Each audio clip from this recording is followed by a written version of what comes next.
Hola hermanos, buenas tardes a todos, tardes, noches ya casi, ¿verdad? Pues tengo el honor de ser yo quien les comparta esta tercera parte de nuestro estudio de una buena iglesia y un buen cristiano.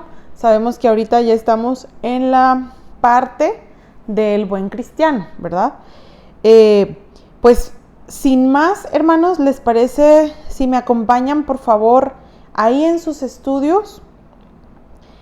Vamos a leer el versículo que tenemos para memorizar. Ya estuvimos hace un momento recordando el versículo de la semana pasada y este es un versículo muy conocido y es muy fácil de memorizar también y es Salmos 119, 105, que dice: lámpara es a mis pies tu palabra y lumbrera a mi camino. Me gusta mucho esta porción de la escritura y estaba buscando otras traducciones de la Biblia y me gustó mucho cómo traduce la Nueva Traducción Viviente el Salmo 119, verso 105.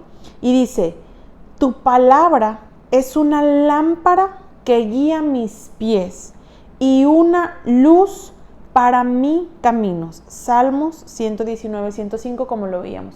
Eso es lo que quiere decir este salmo. De hecho, todo el Salmo 119 habla, el tema central de este salmo es la palabra de Dios. Te invito a que lo leas si no lo has hecho. Nosotros en el Instituto Bíblico, un maestro nos retó a memorizarnos este salmo porque habla precisamente acerca de la palabra del Señor y es de mucha bendición. Yo creo que es uno de mis porciones favoritos de la escritura porque habla de la hermosura, de la importancia, del efecto de la palabra de Dios en nuestras vidas. Y hoy, hermanos, en las características de un buen cristiano vamos a tocar un tema y es el de la importancia de la palabra más adelante. En la introducción nos dice, dando seguimiento al estudio anterior, veremos las 5 características restantes que debe reunir un buen cristiano. Las ya vistas en el estudio anterior, como podemos recordar, es que practique el amor fraternal, que es hospitalario, que es sensible a la necesidad, que tiene o lleva una conducta moral intachable y que vive en contentamiento. ¿Ok? Entonces, en esta parte del estudio vamos a ver las 5 características restantes. Basándonos en el capítulo 13 del libro de Hebreos, los deberes de un cristiano se desarrollan en 10 puntos, los cuales concluiremos hoy. Si no han leído completamente el capítulo 13 de Hebreos, hermanos, se los recomiendo. Entonces, la sexta característica, continuando con el estudio anterior, es que reconoce, honra y respeta la autoridad espiritual, dígase pastores y dígase líderes espirituales. Hebreos 13:17 nos dice: obedeced a vuestros pastores y sujetaos a ellos, porque ellos velan por sus almas como quienes han de dar cuenta, para que lo hagan, con alegría y no quejándose, porque esto no les es a ustedes provechoso. El estudio nos dice que un buen cristiano reconoce y entiende los principios de autoridad espiritual, que necesita ser pastoreado y que Dios ha constituido pastores para ellos. Hermanos, esto es algo básico en nuestro caminar cristiano. Un cristiano sano y un cristiano maduro y creciente es aquel que reconoce que necesita pastores y líderes para ser formado.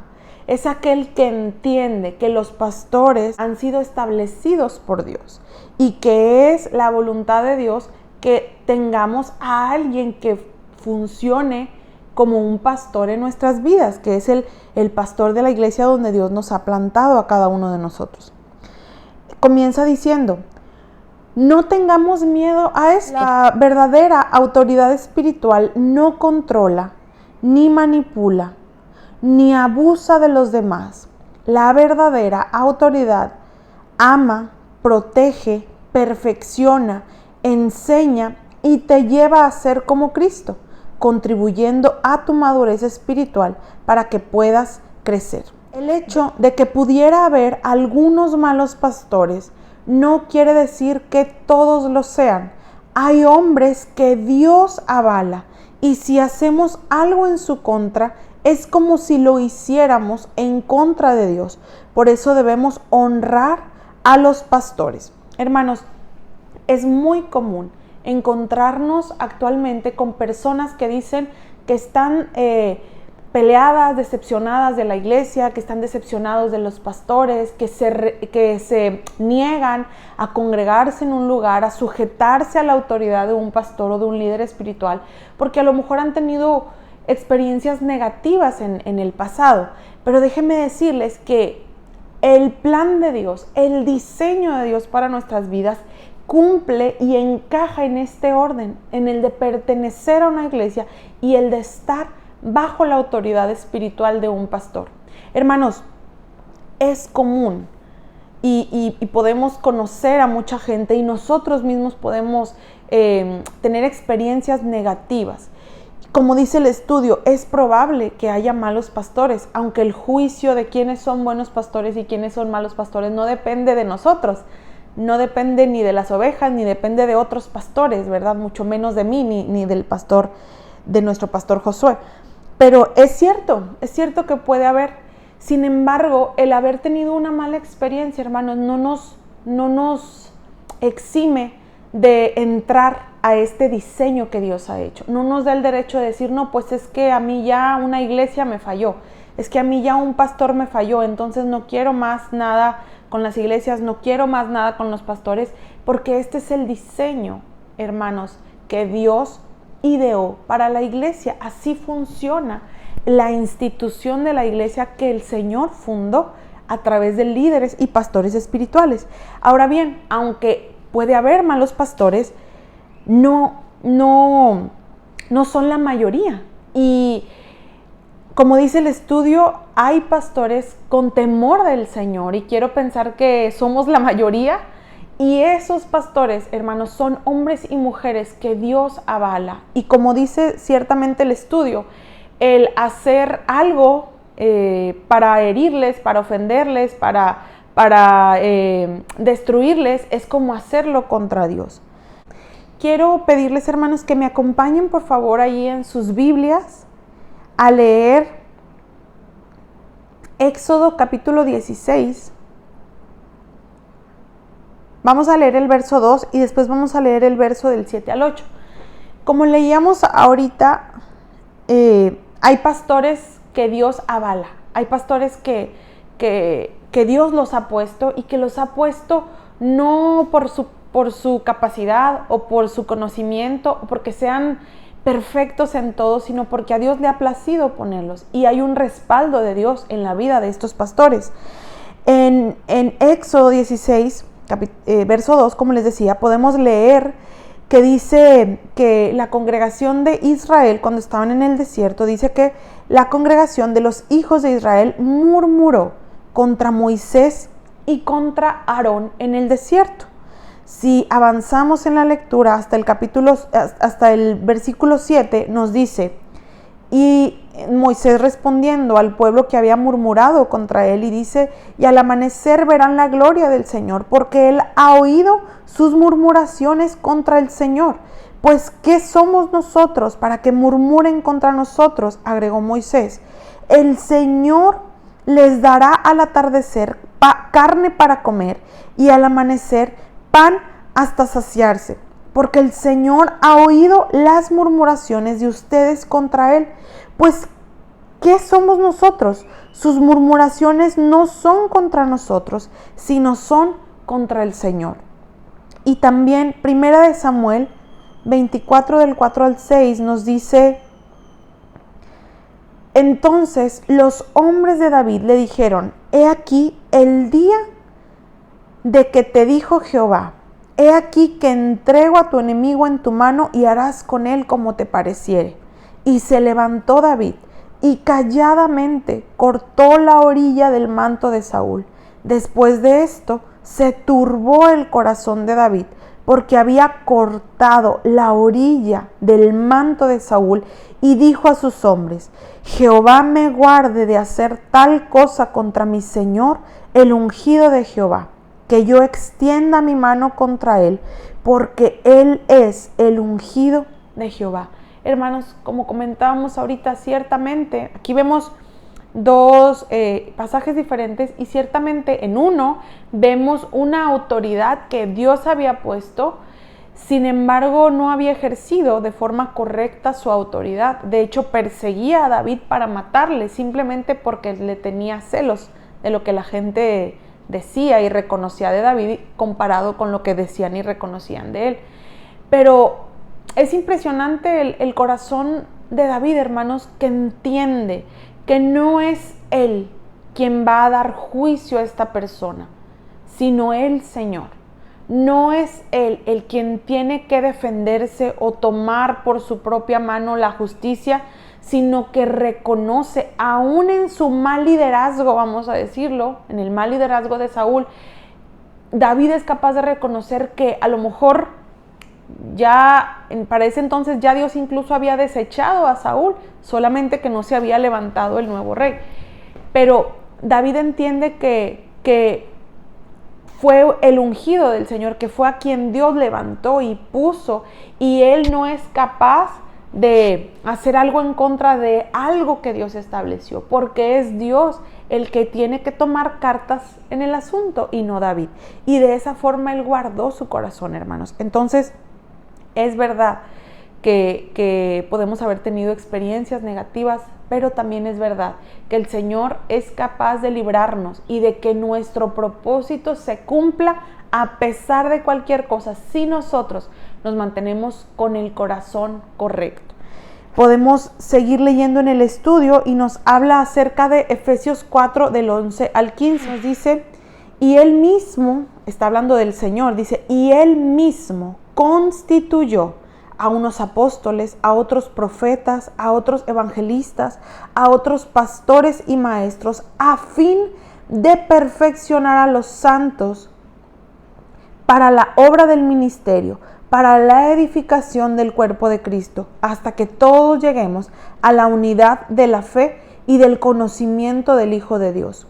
Un pastor contribuye a tu conocimiento, a un varón perfecto, a la medida de la estatura de la plenitud de Cristo, para que ya no seamos niños fluctuantes, llevados por doquiera a todo viento de doctrina, por estratagema de hombres, que para engañar emplean con astucia las artimañas del error, sino que siguiendo la verdad en amor, crezcamos en todo aquel que es la cabeza, esto es Cristo. Entonces, el estudio nos dice que, conforme a este pasaje, debemos tener presente que una autoridad responsable, es decir, un buen pastor, te ayuda en tu perfeccionamiento, contribuye en tu conocimiento, te lleva a ser como Cristo, contribuye en tu madurez espiritual y provoca y estimula tu crecimiento. Ahora, hermanos, estas cosas no siempre se van a cumplir en nuestras vidas, o no siempre las vamos a tener en nuestras vidas de la forma en que nosotros queremos. A veces un pastor, para provocar nuestra madurez, para llevarnos a ser como Cristo, para contribuir en nuestro perfeccionamiento, tiene que darnos negativas, tiene que decirnos que no, tiene que corregirnos, tiene que exhortarnos. Y no se hace desde un corazón que quiera destruir, sino porque se busca precisamente esto que el estudio nos declara. Simplemente nosotros, cada uno de los que recibe la corrección, porque todos nosotros tenemos autoridades espirituales, depende del corazón con el que recibamos esas negativas, esas correcciones, esas exhortaciones. De eso, hermanos, también dependerá nuestro crecimiento y nuestro aprovechamiento. Muchos dicen que como es el pastor, así es la iglesia. Que si el pastor es un buen pastor, entonces la iglesia es una buena iglesia. Que si el pastor es amoroso, entonces la iglesia va a ser una iglesia amorosa. Hermanos, pero no siempre es así. Porque Jesús tuvo a un Judas, Jesús tuvo a un Pedro que era impulsivo, Jesús tuvo a sus discípulos. Depende del corazón de cada uno de nosotros. Podemos tener al Maestro, tenemos a Jesús que es perfecto, pero depende de nuestro corazón. Él es el buen pastor, dice la palabra, pero depende de nuestro corazón, cómo somos pastoreados y cómo afrontamos aún las experiencias difíciles y lamentables, hermanos. Pero un cristiano maduro entiende que aunque haya tenido experiencias negativas, la presencia de un pastor en su vida y el formar parte de una iglesia es algo vital para su crecimiento. Vamos a pasar al siguiente punto, que es el punto número 7. Y dice que un cristiano, un buen cristiano, se afianza en la gracia de Dios y en su palabra. Hebreos 13, versículo 9 nos dice: no se dejen llevar de doctrinas diversas y extrañas, porque buena cosa es afirmar el corazón con la gracia, no con viandas que nunca aprovecharon a los que se han ocupado de ellas. El estudio nos dice que la fortaleza espiritual de un cristiano depende de la gracia de Dios y no de reglas que tiene que cumplir, por lo que un buen cristiano busca crecer espiritualmente y ama la palabra de Dios. Es muy interesante, hermanos, que esta declaración que hace el estudio, porque ciertamente el cristianismo no es cumplir ciertas reglas, no es qué puedo hacer y qué no puedo hacer. Esa no es la base del cristianismo. Sin embargo, sí se necesita soltar la vida de pecado para poder recibir la palabra de Dios. Es algo completamente diferente. La religiosidad es normas que se tienen que cumplir. Tengo que hacer esto, tengo que hacer lo otro, tengo que dejar de hacer esto, tengo que dejar de hacer lo otro. Y el cristianismo, hermanos, la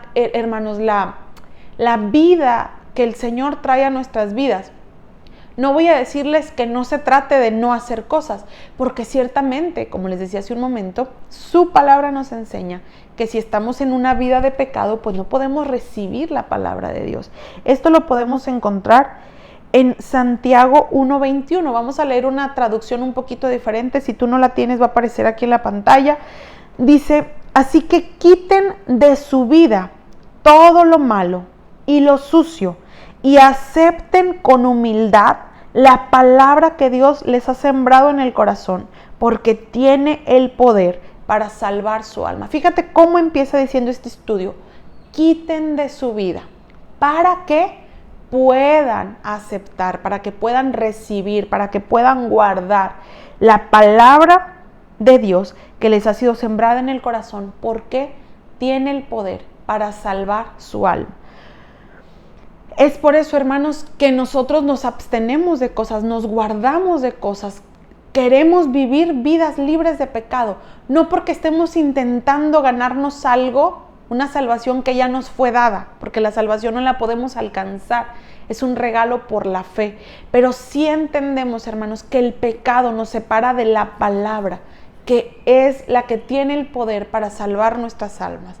El acercarnos a la palabra nos transforma.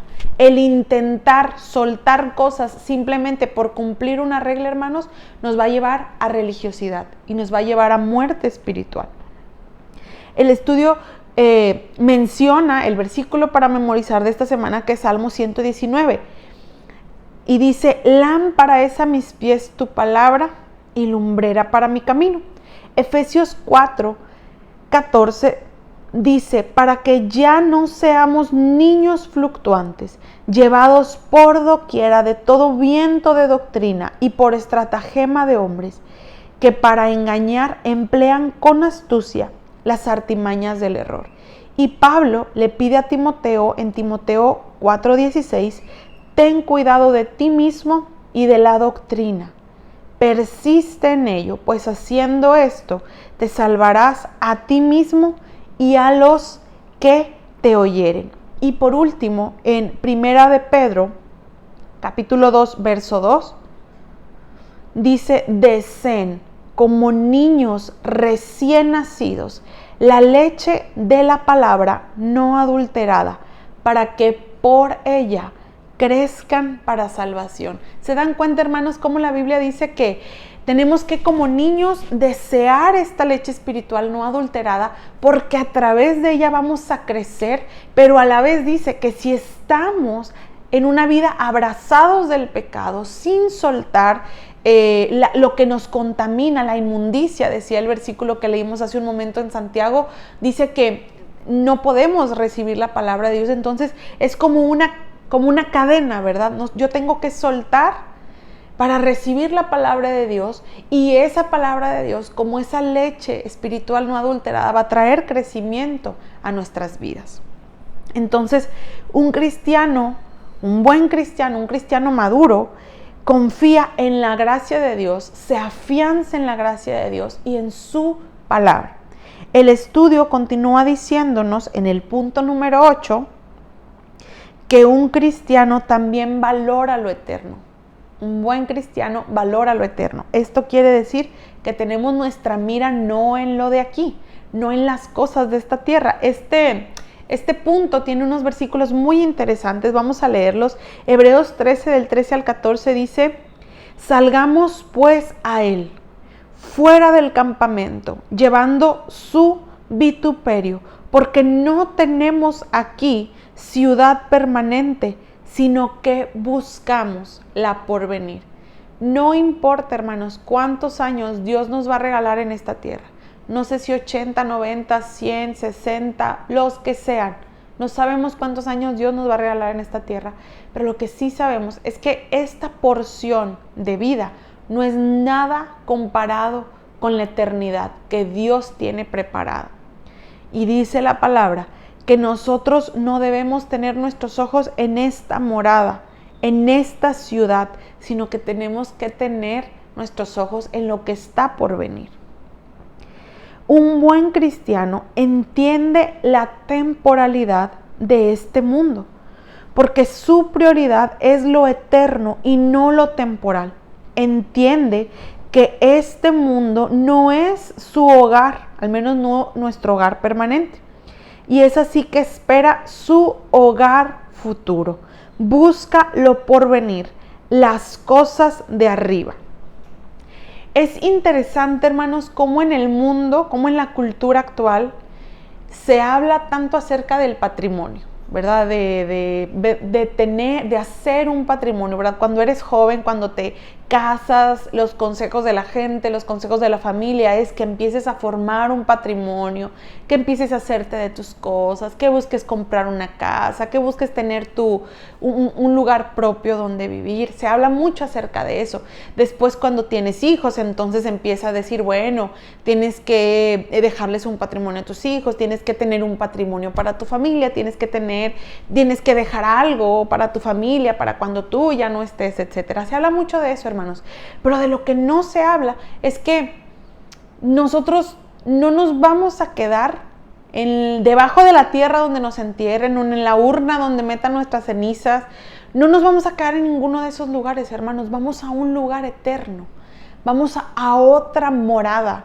Y la Biblia dice que tenemos que tener los ojos puestos en ese lugar.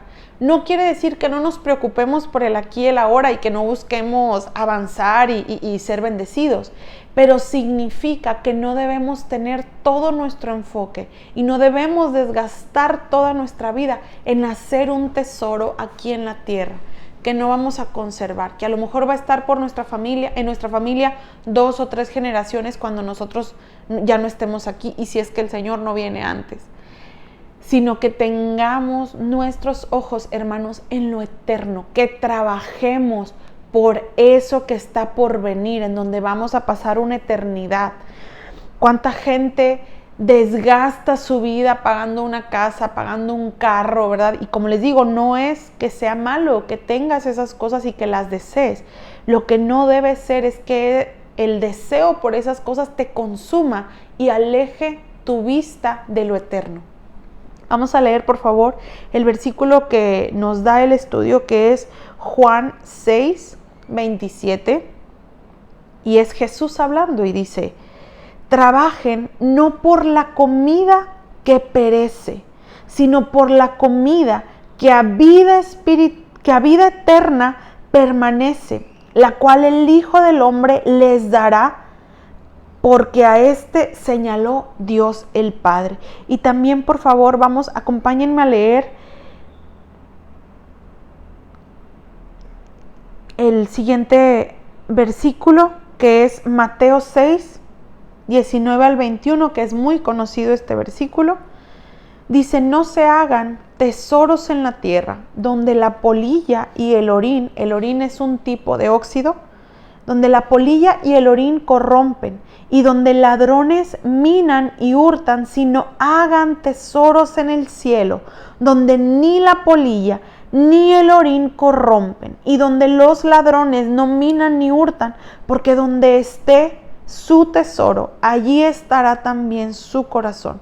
Fíjate a lo que nos invita la palabra de Dios. Dice: no se hagan tesoros aquí, háganse tesoros en el cielo. ¿Cómo estará, hermanos, nuestra cuenta bancaria espiritual? ¿Cómo estará? Vamos a leer el último versículo de este punto, que es 2 Corintios 4, 18. No mirando nosotros las cosas que se ven, sino las que no se ven, pues las cosas que se ven son temporales, pero las que no se ven son eternas. Hermanos, un buen cristiano, como dice el estudio, entiende que todo esto es temporal. El mismo cuerpo es temporal. La casa que tienes, mucho más. El auto que tienes, mucho más. El dinero que puedas tener, el ahorro en tu cuenta bancaria, es algo que va a tener un fin, se va a terminar un día, si no es que Cristo viene antes, como les decía. Pero ¿cómo está nuestro tesoro en lo eterno? ¿Está vacío? ¿Está lleno? Hagamos tesoros en el cielo, hermanos. Vamos a continuar el estudio y vamos a pasar al penúltimo punto, el punto número 9. Y este punto dice que un buen cristiano alaba continuamente al Señor. Hebreos 13:15 dice: así que ofrezcamos siempre a Dios, por medio de Él, sacrificio de alabanza, es decir, fruto de labios que confiesan su nombre. La alabanza a Dios está siempre en su boca. Dice el Salmo 34:1: bendeciré a Jehová en todo tiempo. El buen cristiano no niega el nombre de Jesús y confiesa su nombre delante de los hombres. Mateo 10:32 dice: a cualquiera pues que me confiese delante de los hombres, yo también le confesaré delante de mi Padre que está en los cielos. Y a cualquiera que me niegue delante de los hombres, yo también le negaré delante de mi Padre que está en los cielos. Y también dice que el buen cristiano le es fiel y leal al nombre de Cristo. Hermanos, ¿qué quiere decir que alaba continuamente a Dios? Continuamente quiere decir sin interrupciones, sin obstáculos, sin situaciones que detengan nuestra alabanza. Hay un verso muy, muy bonito en Habacuc, es un libro de los profetas, Habacuc. Vamos a leer cómo termina esta porción de la Escritura, este libro de la Escritura. Vamos a Habacuc 3, 17 al 18, y lo vamos a leer en una versión diferente, en la traducción al lenguaje actual. Aunque es muy entendible este versículo, esta porción de la Escritura, pero me gustó cómo lo traducía esta versión.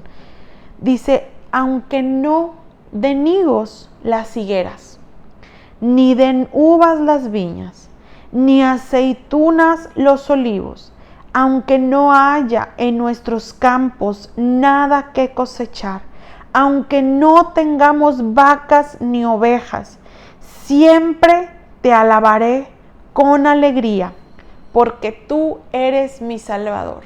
¿Será que podamos nosotros declarar esto en nuestras vidas, hermanos? Aunque sigamos en cuarentena, aunque hayamos perdido el trabajo, aunque nos hayan reducido el salario, aunque nos hayamos enfermado, aunque haya enfermado nuestra familia, aunque pase lo que pase, siempre te alabaré. La traducción normal, Reina Valera, dice, aún con todo, me gozaré en el Señor.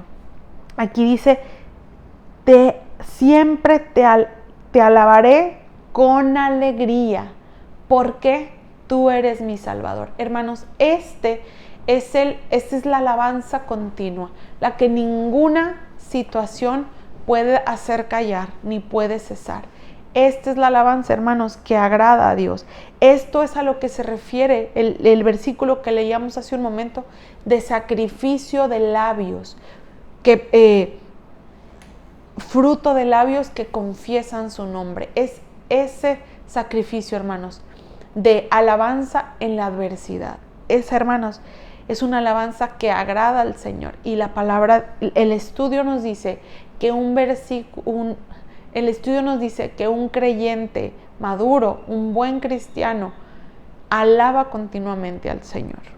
Y por último, hermanos, vamos a leer el punto número 10, el último de nuestras características que este estudio nos enseña, y es que hace el bien y ayuda a los demás. Aquí vamos a estar leyendo una serie de versículos que no los van a tener aquí en la pantalla porque lo tienen cada uno en sus estudios, pero los vamos a estar leyendo juntos. Hebreos 13:16 nos dice, y de hacer el bien y de la ayuda mutua no se olviden, porque de tales sacrificios se agrada a Dios. Un buen cristiano hace el bien y comparte lo que tiene con los que pasan necesidad. No solo es sensible, hace lo que tiene y debe de hacer. Un buen cristiano, hermanos, no nada más siente la misericordia, no nada más se compadece de otros, no nada más se siente triste al ver la necesidad de otros, sino que actúa, lleva a acción ese sentimiento, ese amor, lo lleva a accionar. Gálatas 6:10 nos dice, así que según tengamos oportunidad, hagamos bien a todos y mayormente a los de la familia de la fe. Proverbios 3:27 dice, no te olvides de hacer el bien a quien es debido. Primera de Corintios 10:24 dice, ninguno busque su propio bien, sino el del otro. Gálatas 6:9 dice, no nos cansemos de hacer el bien, porque a su tiempo segaremos si no desmayamos. Primera de Pedro 2:15 nos dice, porque esta es la voluntad de Dios, que haciendo bien hagan callar la ignorancia de los hombres insensatos. Santiago 2:14 dice, hermanos míos, ¿de qué aprovechará si alguno dice que tiene fe y no tiene obras? ¿Podrá la fe salvar? Y si un hermano o una hermana están desnudos y tienen necesidad del mantenimiento de cada día, y alguno de ustedes les dice, vayan en paz y caliéntense y sáciense, pero no les dan las cosas necesarias para el cuerpo, ¿de qué aprovecha? Así también la fe, si no tiene obras, es muerta en sí misma. Hermanos, nosotros obramos porque tenemos fe. Nuestra fe la demostramos a través de nuestros hechos. Nuestro amor lo demostramos a través de nuestros hechos. Vamos a leer por último este último versículo que está en Romanos capítulo 12, verso 17. Y la palabra dice, no paguen a nadie mal por mal. Procuren lo bueno delante de todos los hombres. Hagan el bien. El estudio dice, hagan el bien a quien es debido. Hagan el bien al que está en necesidad. Y hagan el bien aún a aquellos que a ustedes les han dañado. La Biblia dice que no paguemos a nadie mal por mal. Hagamos el bien. Vamos a leer, hermanos, nuestra conclusión. Y dice, la Biblia nos dice que la senda de los justos es como la luz de la aurora que va en aumento hasta que el día es perfecto.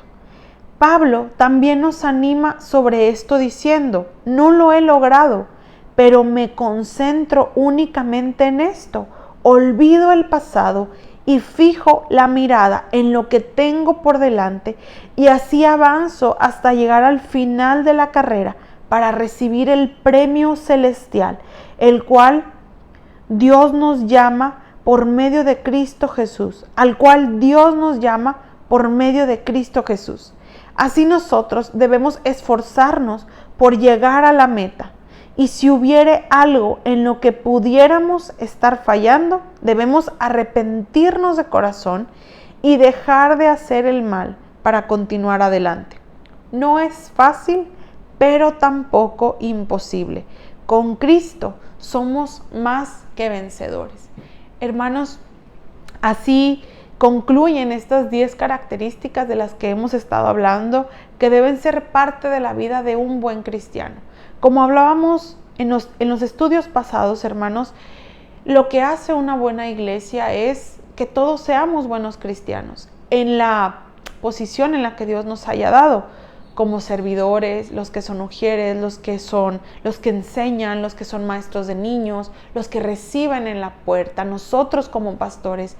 Nuestro trabajo para que formemos una buena iglesia es que cada uno de nosotros seamos buenos cristianos en la función en la que Dios nos haya puesto a cada uno de nosotros.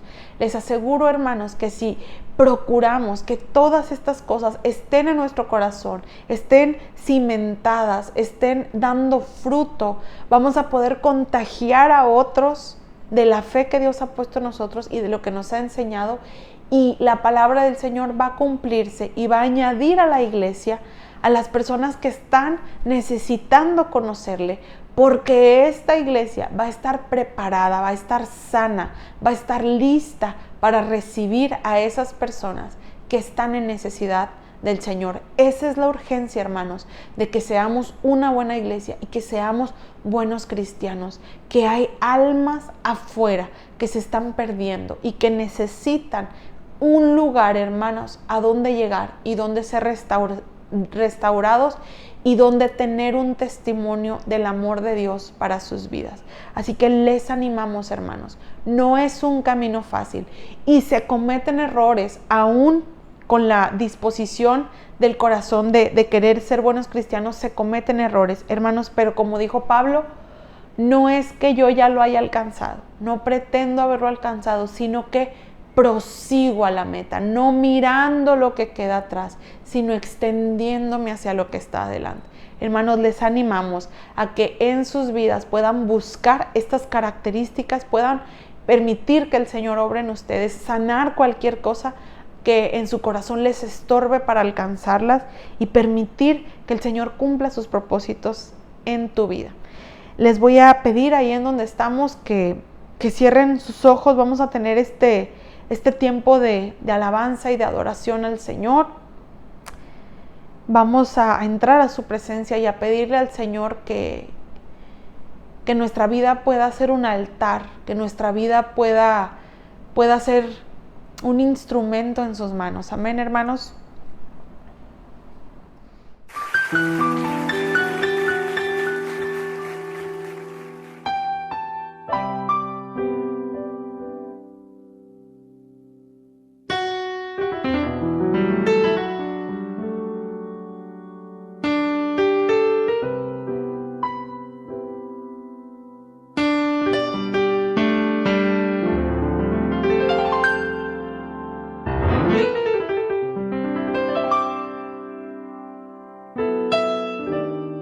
Oh Señor, queremos ser el altar donde habita tu presencia.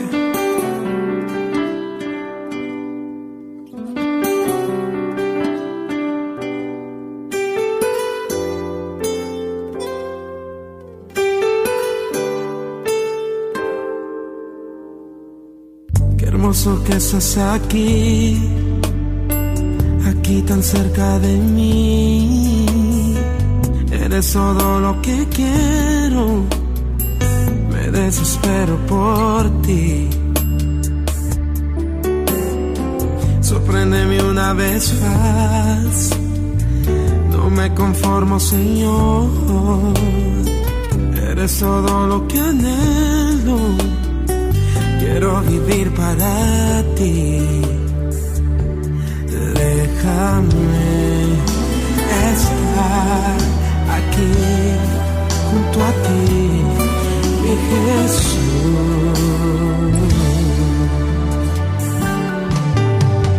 Oh,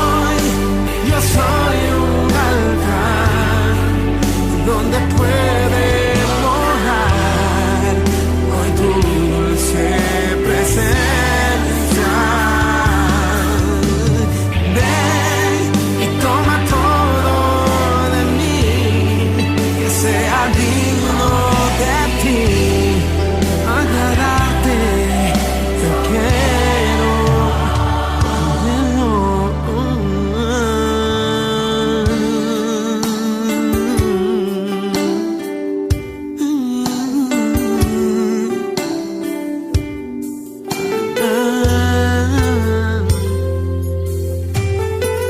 que no levanta sus manos y se lo dice. Qué hermoso que estás aquí, aquí tan cerca de mí. Eres todo lo que quiero, me desespero por ti. Me desespero por ti. Sorpréndeme una vez más, no me conformo, Señor. Eres todo lo que anhelo, quiero vivir para ti.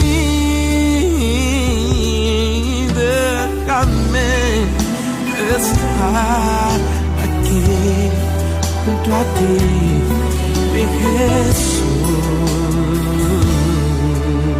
Todo el mundo dígalo fuerte, ¿dónde está? Hoy yo soy un altar donde puede hoy tu dulce presencia. Y ven y toma todo de mí, que sea digno de ti, agradarte. Yo quiero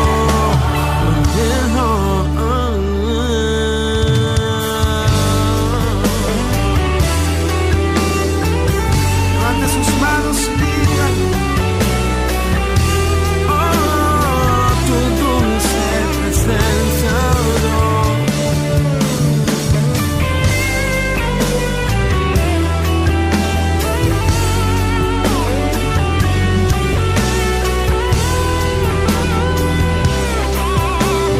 Vamos a levantar nuestras manos y vamos a decirlo con todo nuestro corazón. Hoy yo soy un altar donde puede morar a tu dulce presencia. Ven y toma todo de mí, que sea digno de ti, agradarte. Yo quiero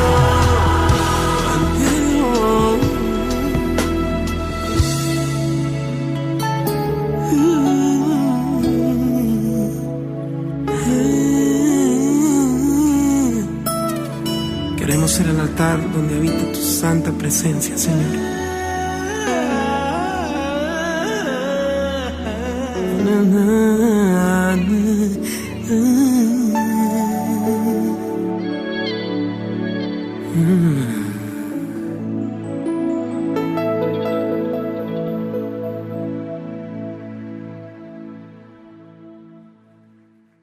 Amén, Señor, que podamos, Señor, ser este altar, Señor, para tu alabanza, Señor.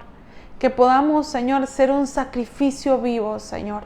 Vivir vidas que te agradan, Señor, que son útiles para tu reino, Señor. Oramos, Señor, por cada uno de nosotros, Señor, para que tu obra, Señor, siga avanzando en nuestras vidas, Señor. Que podamos, Señor, todos madurar, Señor, crecer, estar, como tu palabra habla de la iglesia primitiva, Señor, estar en un mismo sentir, Señor. Padre, que si hay entre nosotros como congregación diferencias, Señor, dificultades, Señor, que tú puedas venir a restaurar, Señor, todo aquello, Señor, que pueda haberse roto, Señor. Que si hay, Señor, en los corazones un dolor, una herida, Señor, por experiencias pasadas, Señor, con autoridades espirituales, Señor, que tú puedas traer sanidad, Señor, que tú puedas traer una restauración completa, Señor, para que podamos vivir en esta libertad, Señor, que tú quieres que vivamos, para que podamos recibir las riquezas, Señor, de el cómo tú has diseñado la iglesia, Señor, que podamos, Señor, recibir la cobertura, la bendición, Señor, que viene de estar en el orden que tú has establecido, Señor.